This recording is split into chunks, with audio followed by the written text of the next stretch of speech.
It was a glorious day on the island of Sodor. Villagers, children, even the fat controller was excited. The circus was coming. The engines were thrilled. They loved the circus too. Percy loved the horses. James loved the clowns.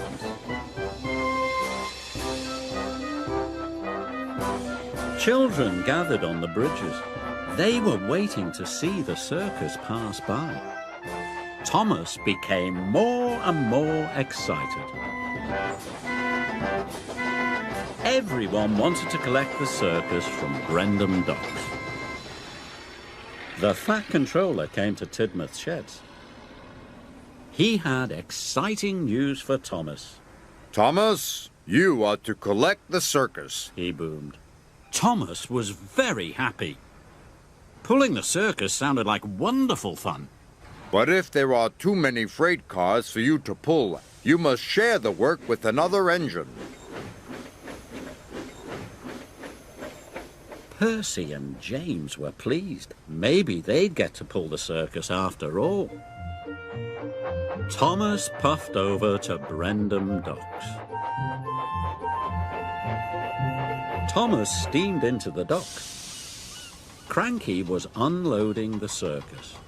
Thomas was amazed. There were trailers and horse boxes, colourful costumes, coaches and flatbeds as far as the eye could see.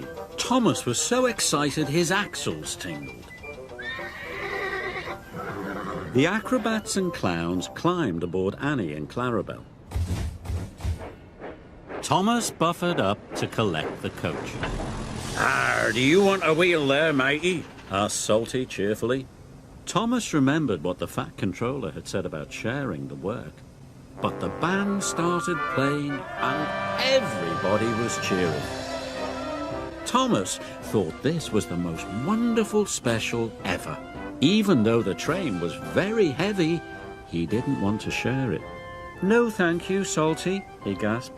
"I can do it on my own." And Thomas took the biggest puff he could and slowly pulled away.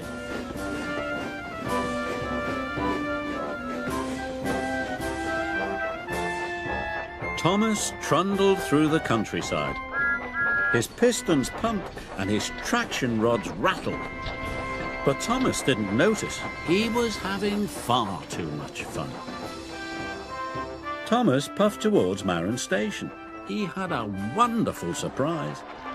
Passengers and staff waved and cheered as he passed by.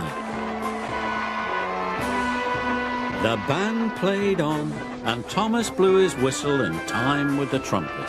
Thomas felt very special. Pulling the circus was lots of fun. Thomas stopped by a bridge. Percy was waiting there too. Children waved to Thomas and the circus. Thomas blew his whistle. Percy wanted to join in. "Is there anything I can take?" Percy asked hopefully. But Thomas wanted to keep all the fun to himself. "No, thank you," he gasped. "I can do it all on my own." Percy watched Thomas and the circus slowly chuff away. He felt very disappointed. Thomas puffed on. The train started to feel heavier and heavier. His traction rods were rattling more than ever. Thomas stopped at a junction. James was waiting in a siding. James thought the band sounded very jolly. "If you want to uncouple some freight cars," he said hopefully, "I could take them for you." "No, thank you," gasped Thomas. "I can do it all on my own." He didn't want to miss out on any of the fun.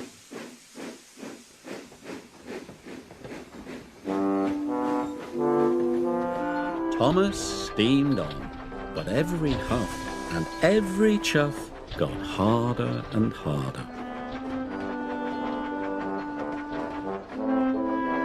Thomas passed through the next station, but he was almost out of puff. Thomas wasn't having fun anymore.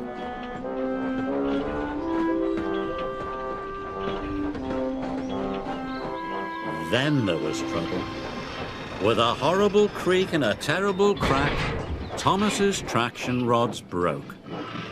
Thomas stopped with a jolt. Suddenly, it was very quiet. Thomas felt very sad. Thomas's driver telephoned for help. Even the performers practicing in the field didn't make Thomas feel better. Thomas wished he had shared the heavy load. Soon, Percy and James arrived. James brought new traction rods and Percy brought hay for the horses, but Thomas still felt miserable. "I wish I'd shared the work with you," he said sadly. Don't worry. "Puffed Percy," We can all have fun now. said James cheerfully, and he was right. While Thomas's traction rods were replaced, they all enjoyed watching the circus performers practice. Then, Thomas shared out the trucks. Percy took the horses, James took the performers, then the band started playing. "This is fun," puffed Thomas. All three engines blew their whistles and the long and jolly train set off. Later, the friends watched as the big tent was put up. "Thank you for helping me," puffed Thomas. "Sharing your work makes things much easier, but sharing the fun is the best fun of all." And everyone agreed.